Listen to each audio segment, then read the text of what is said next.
You know, Mercedes, you just wish that the Holloway family could find out what happened. And this email, while interesting, we can't prove it's true or not true in any way.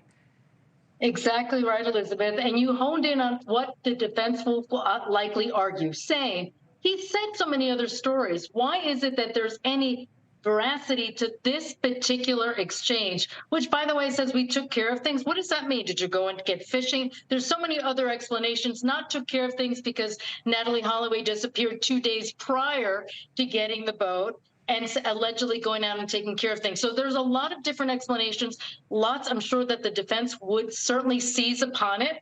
But at the end of the day, you were exactly right. How sad it is for this family that have waited over 18 years and there's still no clarity for them. Misty, how do you think this email may or may not play in the upcoming charges and trial that Vander Sloot faces here in the United States for trying to extort the Holloways? It's going to speak so much to that issue of credibility. Let's face it, this guy's credibility is already in the gutter. So now we have this email, and we can compare this to these other stories that have been told along the way that ended up not being true. So it's certainly going to speak to the prosecutor's case when it comes down to that credibility aspect, especially since that is the crux of the case. It's extortion, it's lying. And so that's going to be very relevant.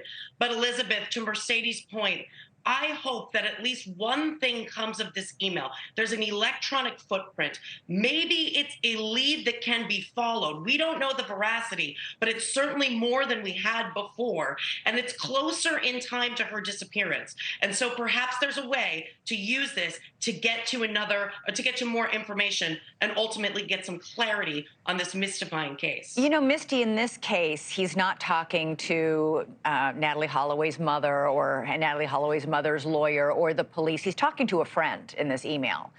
Is there any possibility that in this email, this story might be true because he's not trying to talk his way out of trouble or not trying to scam his way into money?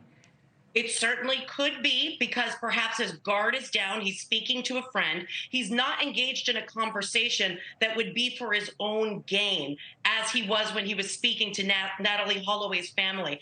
And even now, as he's going into this trial, remember, he's serving a 28-year sentence to an unrelated murder. Now he's going to trial. So anything he says at this point would definitely be presumed to be in his self-interest. But Elizabeth, you make a great point, which is why it's worth pursuing. This is 5 years after the disappearance, and it's to a friend as opposed to someone where there may be self-gain. So certainly something to pursue. Right. Why would he lie? All right. Stand by both, Mercedes, Misty. Thanks so much for watching. Go to joinnn.com to find NewsNation on your television provider.